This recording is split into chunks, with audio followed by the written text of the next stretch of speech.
So now it's my pleasure to invite Elizabeth Betsy Andersen, Executive Director of Basel Institute of Governance and former Executive Director of WJF. Betsy.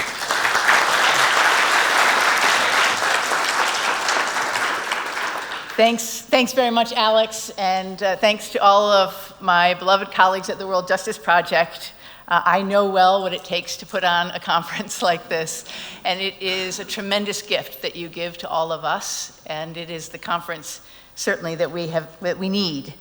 It's my pleasure to join you on behalf of the Basel Institute on Governance and to share our support for the Warsaw Principles as a blueprint for the work that we will do together going forward to reverse the global rule of law recession. Before outlining a couple of ways in which the Basel Institute commits to carrying this agenda forward, I'd like to recognize the leadership of the government of Poland in its capacity as President of the European Union in convening this forum. At a time when many governments and institutions are increasingly neglecting the rule of law, the leadership of the European Union in both standard setting and accountability is of critical importance to our global movement. And we know, we've heard here, that even in Europe, these efforts are under stress. And I just want to underscore how important it is that these institutions continue to exercise leadership for all of us. Now, let me identify two concrete contributions that we at the Basel Institute will make to advancing the Warsaw Principles, and in particular, the principle number 5, focused on countering corruption and promoting integrity. At this conference, we've been talking a lot about the accountability ecosystem, and our two commitments really correspond on the one hand to accountability, and second, to this idea of an ecosystem in support of this work. First, with respect to accountability, corruption and the opportunity to amass power and wealth is in large part what motivates those who seek to undermine the rule of law. And a core contribution of the Basel Institute is to take away this incentive by working with reformers to investigate and prosecute corruption and seize and recover the ill-gotten gains. We are currently working on these cases with over 30 law enforcement agencies in 18 different jurisdictions. And last year alone, these efforts resulted in the confiscation or seizure of more than 50 million in stolen assets. But this is just a drop in the bucket of the estimated billions in annual illicit financial flows, too often enabled by and enriching institutions and actors in financial centers and advanced economies. At a time when development assistance is in decline and the Sustainable Development Goals seem ever more difficult to achieve, it is important to remember that corruption is not a victimless crime.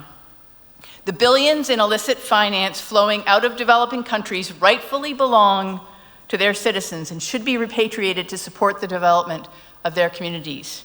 The Basel Institute will remain laser-focused on this work, both through individual cases and policy engagement to strengthen international legal frameworks and practices.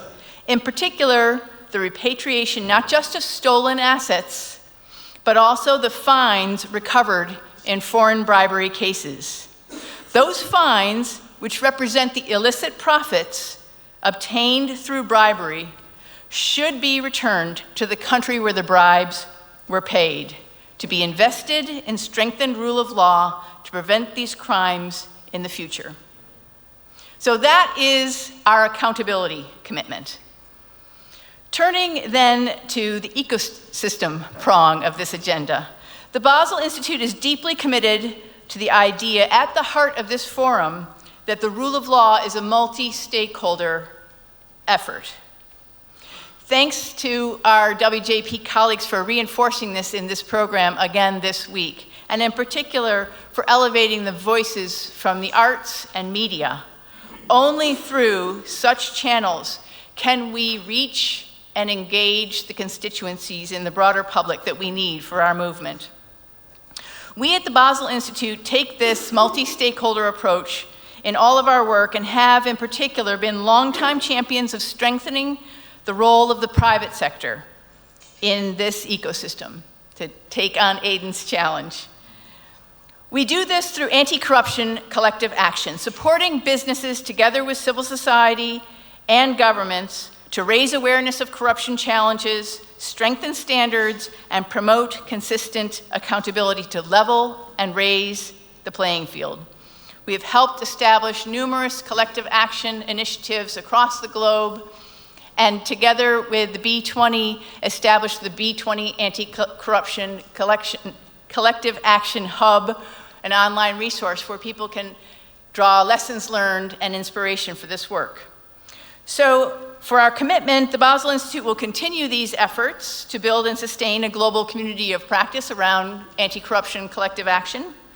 And next year in June, this time, when you're looking for an inspiring convening, we will hold our biennial Collective Action Summit in Basel, and you are all welcome to join us there in advancing this multi-stakeholder effort to combat corruption and strengthen our accountability ecosystem. Thank you for this inspiring convening, and we look forward to continuing this work with all of you.